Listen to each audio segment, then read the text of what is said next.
안녕하세요. 10억 주식입니다. 자, 오늘은 금리 인하를 하면 경기 침체가 온다. 이런 주제를 가지고 한번 이야기를 해볼까 합니다. 시작하겠습니다. 자, 몇몇 사람들이요, 금리 인하를 하면 경기 침체가 온다, 이렇게 주장을 합니다.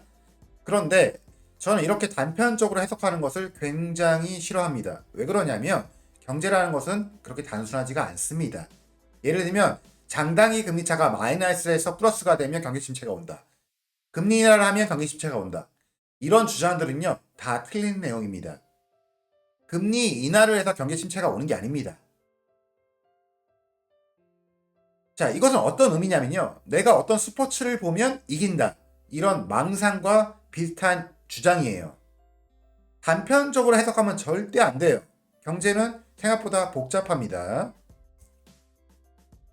자, 그러면서 하는 말이 닷컴과 리만 때를 비교를 하는데요. 그때 금리 인하를 왜 했는지를 알아야 됩니다. 그러니까 그때 금리 인하를 하는 순간부터 경제가 폭망했다, 주가가 폭망했다, 그거와 지금과는 완전히 다른 내용입니다. 왜 그런지 설명해 드릴게요. 닷컴 버블 때는요, 금리 인하 때문에 주가가 폭락한 게 아니에요. 그 전에 버블이 있었습니다. 나스닥의 PER이요, 170이 넘었어요. 말도 안 되는 PER이었습니다.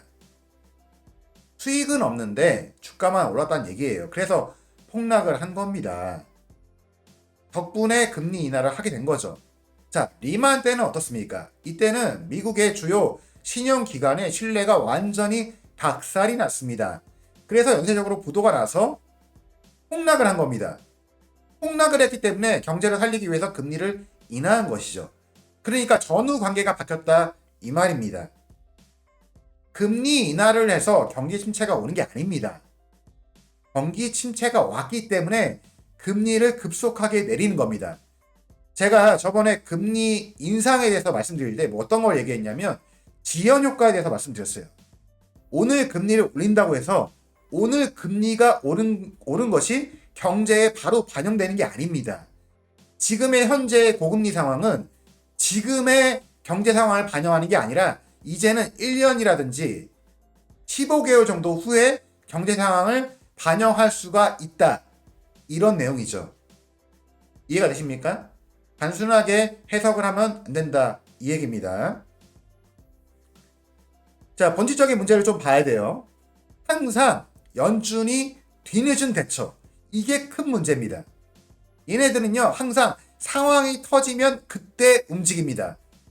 교통사고가 나기 전에 준비를 해야 되는데 교통사고가 당한 다음에 빨간 약을 바른다, 이 말이죠. 연준의 가장 큰 문제는 뭐냐면 선행지표를 보고 대처하지 않는다는 게 가장 큰 문제입니다. 제가 2021년도 당시에 가장 많이 했던 말은 뭐냐면요, 이렇게 많이 돈 뿌리면 문제가 생긴다, 지금이라도 금리 인상을 해야 된다라고 주장을 했습니다. 물론 제가 혼자서 했던 얘기죠. 그런데 연준이 그때 나와서 했던 얘기는 뭐냐? 응, 아니야, 인플레이션은 일시적이야 라고 말했습니다. 이 말이 맞았습니까? 자, 따라서 시장은 이미 연준을 신뢰하지 않습니다. 믿지 않아요. 그래서 연준이 어떠한 이야기를 해서 시장이 반응하는 것보다는 시장이 먼저 선제적으로 움직입니다.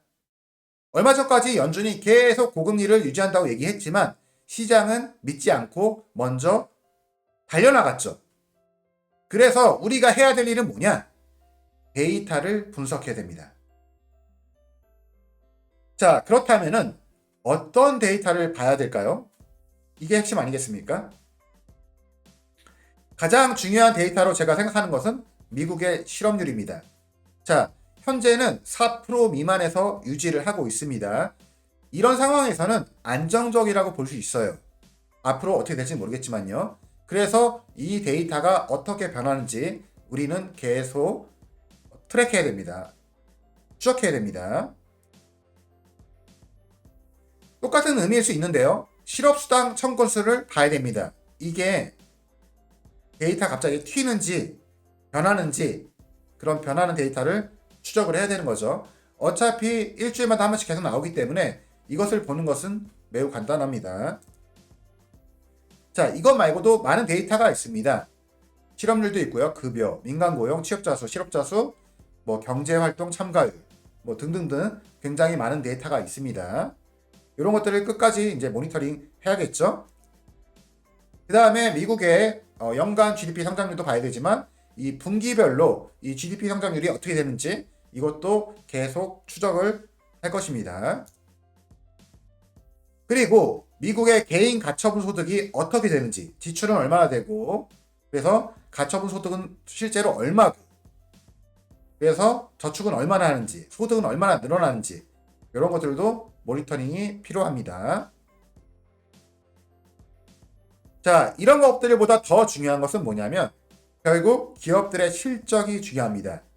그래서 빅테크 기업들의 실적이 계속 우상향되고 있는지 이런 것들을 종합적으로 봐야 되는 것이고요.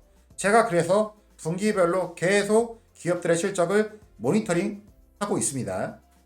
그리고 S&P 500의 평균 EPS 성장률 이런 것들도 계속 모니터링 해야 됩니다.